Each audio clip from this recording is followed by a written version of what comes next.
अहिंसा तीर्थ प्रणेता, अहिंसा तीर्थ प्रणेता, जय जय हो भारत गौरव राष्ट्र संत प्रमुख सागर। स्वर्णिम स्वर्ण जयंती का अवसर ये महान है, मिलकर हम मनाएंगे गुरुवर देश की शान है प्रमुख सागर। जय हो गुरुवर प्रमुख सागर, जय हो गुरुवर। गाथा कौन सी है? 28 ही है ना? तो आज तारीख 28 है और गाथा भी 28 है। ये संयोग है, दोनों एक जैसे मिल गए। समझेंगे 28 तारीख में 28 श्लोक को, और 28 श्लोक में भी बात कर रहे हैं संयोग और वियोग की। तो वो संयोग और वियोग को समझते हुए अपने जीवन को समझना है। तो आज सुनेंगे 28 नंबर का श्लोक बोलेंगे। दुख संदोहे भाग्यत्वं संयोगा देहि देहिनां त्यज्यन्य तथा सर्वं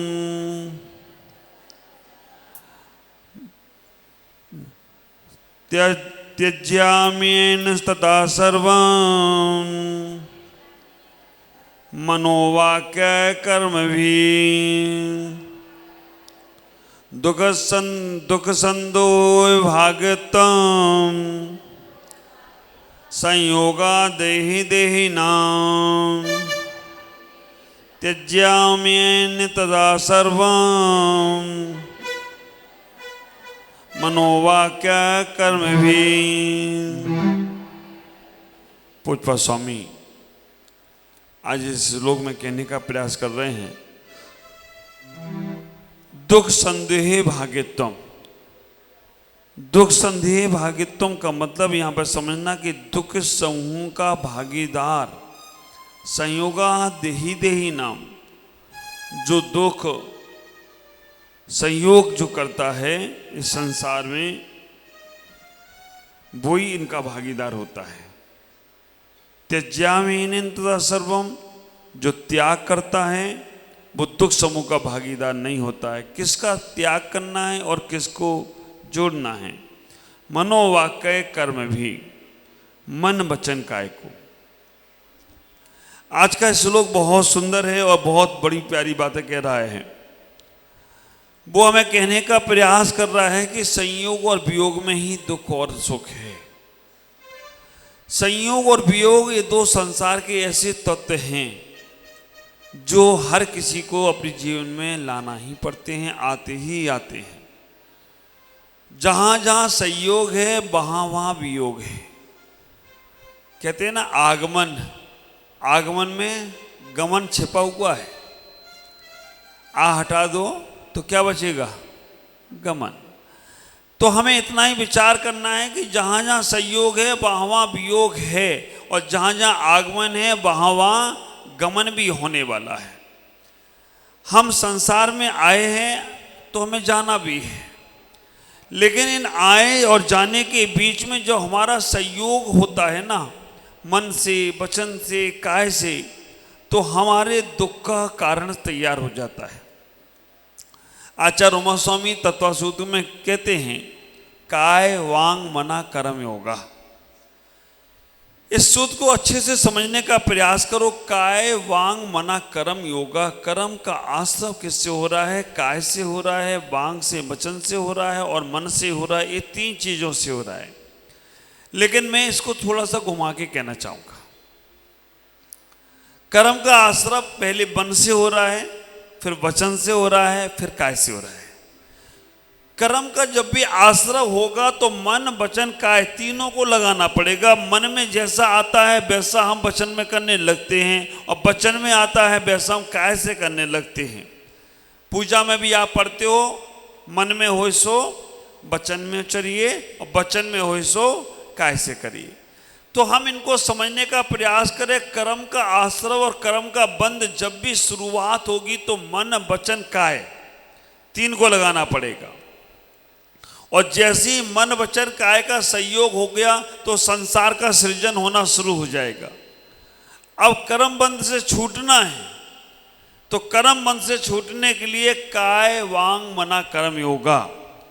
शरीर को पहले स्थिर करो। मन में नहीं स्थिरता आ रही, कोई बात नहीं, शरीर से तो कम से कम त्याग करो।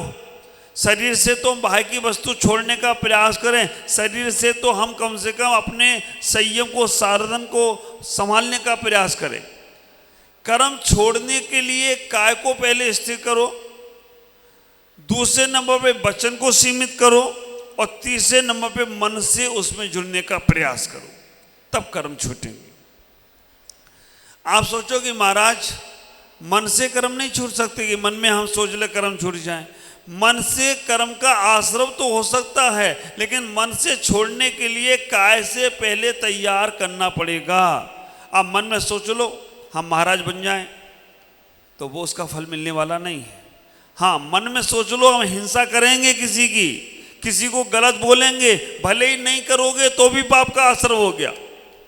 आप विचार करके रखना, मन में आपने किसी के प्रति गलत भाव किया तो आपको कर्मों का तो आश्रव हो ही जाएगा। और मन में आपने किसी के प्रति अच्छा सोचा और वचन से और काय से अच्छा नहीं किया, तो ख्याल करके रखना वो अच्छा सोचना भी आपके कल्याण में कारण होगा कि नहीं होगा पता नहीं, अंश रूप में हो सकता है। लेकिन कर्म से बचने के लिए सबसे पहले काय को स्थिरता करो। काय स्थिर होगी तो वचन को भी स्थिर करोगे, और वचन स्थिर होंगे तो मन से जो कार्य सफल होता चला जाएगा। काय कर हमें कर्म से बचने के लिए काय को सीमित करो, कार्यों को सीमित करने का प्रयास करो, क्योंकि जितने हम फैलाएंगे उतना हमें ही भोगना है। एक बात का ख्याल करके रखना, जितना बाहर हम फैलेंगे उतना हमें ही समेटना है, कोई और समेटने वाला नहीं है। और इस जन्म में नहीं समेट पाए तो अगला जन्म आना पड़ेगा समेटने के लिए।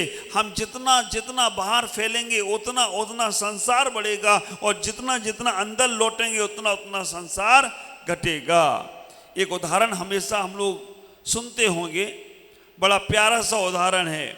एक राजा ने एक बार घोषणा करी, राजा ने एक घोषणा कर दी कि हम आज बहुत उदार हैं और आज हमारा जन्म दिवस है, जिसको जितनी जमीन चाहिए उतनी ले लो, लेकिन एक बात का ख्याल रखना, जमीन जहां से नापना शुरू करो शाम तक वहां लौट के आ जाना, तो ही वो जमीन तुम्हारी होगी। अगर लौट के नहीं आ पाए तो वो तुम्हें मिलने वाली नहीं है। नगर के बड़े बड़े लोग जमीन को लेने के लिए दौड़ पड़े।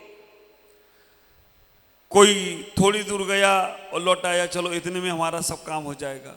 कोई थोड़ी दूर और गया, लौट आया, इतने में हमारा हो जाएगा। एक आदमी उसने कहा यार आज तो मौका मिला है, नाप लो।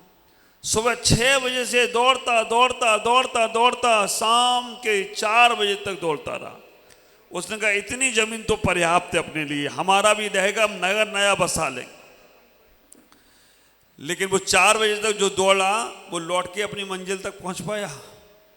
हाँ, ख्याल करके रखना, उसने सिस्टम ही सेट नहीं किया कि हमें जितना जाने में समय लगेगा उससे 1.5 समय आने में लगेगा, क्योंकि जाने में तो उत्साह है लेकिन लौटने में थकावट भी होगी। वो आदमी रास्ते में ही उसका काम हो गया। ऐसा ही कहीं हम तो नहीं है। भगवान ने कहा नापो जितना नापना है, कर्म ने कहा लूट लो जितना लूटना है। तुम्हें मैंने मनुष्य बना दिया है, मनुष्य बना दिया है। देवताओं के पास वो संयम नहीं मिल सकता, देवताओं के पास सारा वैभव तो मिलेगा, लेकिन वो संयम की भावनाएं, वो व्रत की भावनाएं, वो त्याग की भावनाएं देवता करते भी रहें तो भी नहीं प्राप्त होगा, केवल मनुष्य को ही होगा। ख्याल करना, नारकियों को भी उनके तो मन में विचार भी आए, उधर से दूसरा मानने वाला तैयार बैठा है, त्रियंश एक अंश में आगे बढ़ सकते हैं। आपसे भी कहा संसार में सुख ढूंढ लो जितना ढूंढना है, और आप वो सुख ढूंढते हुए 10 साल 20 साल 30 साल 40 साल 50 साल 60 साल 70 साल और अभी तक ढूंढ ही रहे हो। लौटोगे कब? क्योंकि जितना लूटना है लूट लो, लेकिन लौटोगे कब? क्योंकि लौटने में भी समय लगेगा। ख्याल करके रखना, इतना ही विचार करके रखो, मन वचन काया के व्यापार को जितना आगे बढ़ाना है बढ़ा सकते हो, लेकिन बढ़ाने में दुखी होने वाला है, क्योंकि लौट के नहीं देखोगे तो फिर सुख कैसे प्राप्त होगा। आचार्य यहाँ पर कहने का प्रयास कर रहे हैं कि जीवन में जो जो आपने किया है ये समझ के रखना, वो सारा का सारा किया कराया आपकी फोटो की तरह तैयार है। जैसी फोटो खिंच गई वैसी ही 10 साल बाद देखो तो भी मिलेगी, 20 साल बाद देखो तो भी मिलेगी, 50 साल बाद देखो वैसी ही मिलेगी। उसमें कुछ भी चेंज आने वाला नहीं है। ये संयोग है। संयोग में संग्रह की भावना है और वियोग में त्याग की भावना है। फोटो आपका संयोग का साथ देती है। इस जिनवानी चैनल पे देख रहे हो, ये संयोग हो रहा है। आज देखो तो और बाद में देखो तो, और आप जो देख रहे हो ना लाइफ, ये वियोग की भावना है। विचार करके रखना, अभी यहाँ से जाने के बाद हम नहीं मिलेंगे आपको, लेकिन मन में जो संग्रह आपने कर लिया होगा हमारा, वो आपके कल्याण में कारण बनेगा। संयोग में संग्रह है और वियोग में संग्रह नहीं है। दर्पण वियोग की तरह है। दर्पण में आप जाओ, आप विचार करके रखना, दर्पण में सबसे बड़ी खासियत है स्वागत सभी का करता है लेकिन संग्रह किसी का नहीं करता है। वही बात आज आचार्य कह रहे हैं। स्वागत सभी का करो लेकिन संग्रह किसी का मत करो। आप विचार करना, जो भी मिले, जिससे भी मिलो, अच्छे से अभिवादन करो, मिलो, जाओ, बात करो, लेकिन उसे अपने मन में तक आने मत दो, उसे वचन में आने मत दो, काय में आने मत दो। हाँ, अच्छा हो, शुभ हो तो उसे जरूर लेकर आओ, क्योंकि गलत चीजें अगर मन में बैठ गई, वचन अगर गलत निकल गए, ख्याल करना, इतना ही विचार करके रखना, प्राण शरीर से, तीर कमान से और वचन जुबान से निकलने के बाद वापस नहीं आते हैं। एक बार वचन निकल जाए ना, कल देखा था ना, राजा पद्म ने वचन दे दिया उन्हें, चारों मंत्रियों को, क्या हाल हुआ, परसों सुनाऊंगा कहानी। आप इतना ही विचार करके रखना कि हम अपने जीवन में उसको समझने का प्रयास करें, दर्पण की तरह जीवन जीने का प्रयास करें। जो आया है वो जाएगा, इस बात पे विश्वास करने का प्रयास करो। हम अपने मन को मजबूत करने का प्रयास करें, क्योंकि मन से ही कर्मों का आश्रव हो रहा है। और ये आश्रव कहाँ तक हो रहा है? केवली भगवान को भी हो रहा है। आप ये सोचो कि आपको ही आश्रव हो रहा हो, ऐसा नहीं है। मुनि राजों के पास भी आश्रव चल रहा है। विचार करना, मुनि राजों को भी आश्रव हो रहा है, आचार्यों को भी आश्रव हो रहा है, और अरहंतों को भी और तीर्थंकरों को भी आश्रव हो रहा है। 148 कर्मों का आश्रव होता है। 148 कर्मों का आश्रम में तीर्थंकर भगवान को एक कर्म का आश्रव चल रहा है, साता वेदनी का। उनका समुसड़ में भी साता वेदनी का आश्रव है, और आता है और चला जाता है। 148 कर्म प्रकृति सत्ता में होती है। सभी जीवों की, नाना जीवों की अपेक्षा सबकी 148 कर्म प्रकृतियां होंगी सत्ता के अंदर। आप विचार करके रखना। लेकिन तीर्थंकर भगवान को भी, उनकी भी सत्ता में 85 प्रकृति बैठी हुई हैं। और आज बहुत सुंदर सा विषय आएगा 24 ठाना में, उदय। 148 कर्म प्रकृतियों में उदय कितनी प्रकृति का होता है? हम सभी का तो जो उदय हो रहा है वो हो ही रहा है, लेकिन तीर्थंकर भगवान का भी उदय चल रहा है।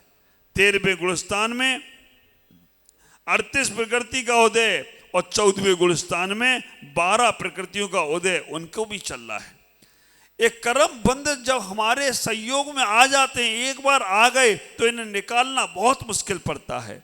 इसलिए कर्म करते समय हमें यह सोचना है, एक बार भी कर्म का आश्रय हो गया, चारों गतियों में जा जाकर भ्रमण कर कर कर उन्हें भोगना पड़ता है। इसलिए मन को अच्छे काम में लगाओ।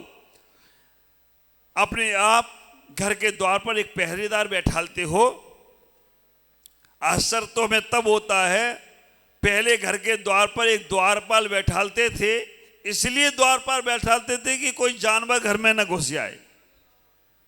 पहले जानवरों से जानवर घर में ना घुसे उसके लिए एक आदमी बैठता था। अब मनीष भाई आप विचार करके रखना, पहले जानवर घर में ना घुस जाएं इसलिए एक आदमी को बाहर चौकीदार पे बैठा देते कि भाई जानवरों को घर में नहीं घुसने देना। अब आज क्या हो गया, आज कुत्ता बैठा दिया, जानवर बैठा दिया कि आदमी घर में ना घुसा। कितना बदल गया। चलो अब वो जो तुम्हारा संसार है वो जानो, लेकिन इतना तो और जान लो कि तुम्हारे मन में भी एक द्वारपाल बैठाल दो, मन में भी एक संयम रूपी एक पहरेदार बैठाल दो कि मन में अशुभ विचार ना आए। जैसे अशुभ विचार आए, जैसे आपके घर में कोई अनैतिक आदमी घुसता है, कोई गलत आदमी घुसता है, तो आप उस आदमी को बोलने की अपेक्षा पहले उस द्वारपाल को बोलते हो कि ये कैसे घुसाया। ऐसे ही आप अपने मन में एक द्वारपाल बैठा लो, एक सेवक बैठा लो, एक सैनिक बैठा लो, एक आदमी ऐसा बैठा लो जो अशुभ विचार आए तो उससे बोलो ये कैसे घुस के आया। क्योंकि मन में जैसे ही पूरा कारखाना तुम्हारा जो लगा है ना, उस कारखाने को प्रोजेक्ट को चलाने वाला ये मन है। आप विचार करके रखना, वचन भी आपके खराब कब होंगे, शरीर भी गलत कब क्या करेगा। क्योंकि अगर मन तुम्हारा गलत चीजों में लग गया, आचार्य यहाँ कह रहे हैं मन का संयोग अगर गलत क्रियाओं में, गलत चर्याओं में, गलत बातों में लग गया तो वचन को आदेश देगा अब इसको ऐसा ही बोलो। और जब वचन ऐसे निकलेंगे तो काय से भी वो वैसा ही काम करना शुरू कर देगा। इसलिए हम सबसे पहले मन को संभाल लें, मन को अशुभ में ना जाने दें, मन को शुभ में लगाएं, मन को अच्छे कामों में लगाएं। और मैं आपसे हमेशा कहता हूं, आज भी कह रहा हूं, जो लोग मन को अच्छे कामों में लगाते हैं, मन से किसी के बारे में गलत नहीं सोचते हैं, उनका मन उन्हें एक दिन केवल ज्ञान प्राप्त करा देता है। विचार करके रखना, उनका मन एक दिन केवल ज्ञान तक ले जाएगा, हर जगह अच्छा कराने का प्रयास करेगा। जो लोग वचन से अच्छे वचन बोलते हैं, ख्याल करना, वचन जिनका अच्छा होता है, मन के साथ वचन जिसका अच्छा होता है, उनका वचन दिव्य देशना में कारण बनता है। अगर आपके वचन अच्छे निकल रहे हैं, शुभ वचन निकल रहे हैं, ख्याल करो वाणी वीणा का काम करे तो लोगों के मन प्रसन्न हो जाते हैं। और वाणी बाण का काम करे तो है ना, शब्दों के हाथ पैर नहीं होते, शब्दों के हाथ पैर नहीं होते हैं, लेकिन शब्द संभाल कर बोलिए। शब्द में हाथ पैर नहीं होते, लेकिन एक शब्द ऐसा बोल जाता है कि जो हाथ पैर तुड़वा देते हैं। जिब्बा में हड्डी नहीं है क्या हड्डी? हड्डी नहीं है, लेकिन अगर इसने दुरुपयोग किया तो हड्डी टुलवा तो सकता है जी। इसलिए हमारे वचन भी बहुत अच्छे होना चाहिए, हमें हमेशा रिस्पेक्ट के साथ बात करना चाहिए। अब विचार करना, कल मैंने प्रवचन में कहा भी था आपसे, सुनने की कला सीख लो। सुनने की कला अगर आपके अंदर आ गई तो बोलने की कला स्वतः अपने आप आ जाएगी। कभी चर्चा होगी तो बोलने की कला भी सिखाऊंगा। इतना ही विचार करके रखना, वचन से अच्छा करो और काय से भी संयोग तो हो गया, मन वचन काय तीनों का संयोग हो गया। अब काय से भी जितना अच्छा कर सकते हो, जितना मदद कर सकते हो, जितना पूजा पाठ कर सकते हो, वो तुम्हारे काय से अच्छा किया गया काम वज्र सब नारद सेनन में प्राप्त होगा। ख्याल करो, मैं मानता हूं वो तपस्वी जिन्होंने इस काय से अच्छे काम किए होंगे तो वो आज उपवास कर पा रहे हैं, वो शरीर को साध पा रहे हैं। और जिन्होंने अच्छे काम नहीं किए वो थोड़े भी नियम संयम पाले नहीं पाते हैं। अनुमोदना करो, जो लोग इस शरीर से काय से अच्छे काम करते हैं उनकी अनुमोदना करो, आपको उन अनुमोदना से भी अच्छा फल प्राप्त होता चला जाएगा। एक बात का विचार करना, संयोग और वियोग ये दोनों संसार के सिद्धांत हैं, लेकिन इन दोनों सिद्धांतों में हमें अपने आप को संभालने का प्रयास करना है। संयोग और वियोग दुख में कारण तब बनेंगे जब हमारे पास अशुभ का संयोग होगा और शुभ का वियोग होगा। हम इन मन वचन काया को अच्छे कामों में लगाएंगे तो हमारा अच्छा उपयोग होगा, और मन वचन काया को गलत कामों में लगाएंगे तो हमारा दुरुपयोग होगा, हमारे जीवन का दुरुपयोग होगा। इसलिए मन की स्थिति को संभाल लो, क्योंकि मन चंचल है और मन बहरूपिया है। किसी के सामने कैसा, किसी के सामने कैसा हो जाता है। आचार्य पूज्यपाद स्वामी आज यहाँ पर इस गाथा के अंदर इतना ही कहने का प्रयास कर रहे हैं कि हमें अपने जीवन को संभालना है तो सबसे पहले मन को संभालो। भगवान से इतना ही प्यार बात करना, हे भगवान मेरा मन खराब ना हो, मेरे मुख से वचन अच्छे निकले, मेरे शरीर से अच्छी चेष्टा होती चली जाए। अगर ये विचार आपके भगवान के सामने निकले तो मैं कहना चाहूँगा आपका नमोकार मन, आपकी पूजा और पाठ, आपका जीवन का स्वाध्याय संयम सब एक तरफ एक पाले पे रह जाएगा। और जैसे ये भाव आपके आगे लग गए, हे भगवान मेरे मन में किसी के प्रति नफरत के भाव ना आए, मेरे मन में किसी के प्रति गलत भाव ना आए, मेरे मन में कभी किसी के प्रति गलत विचार ना है, ये भाव आपके जीवन के बहुत उत्कृष्ट में कारण बनेंगे। आज आचार्य पूज्यपाद स्वामी यहाँ इतने ही कह रहे हैं, संबंधों को त्यागो, मतलब अशुभ विचारों को त्यागो, अशुभ कार्यों को त्यागो, अशुभ विचार वचनों को त्यागने का प्रयास करो और शुभ को स्वीकार करो, तभी तुम्हारे जीवन का कल्याण होगा। इन्हीं पुण्य भावनाओं के साथ मैं अपनी वाणी को विराम देता हूँ। ओम नमः जय गुरुदेव।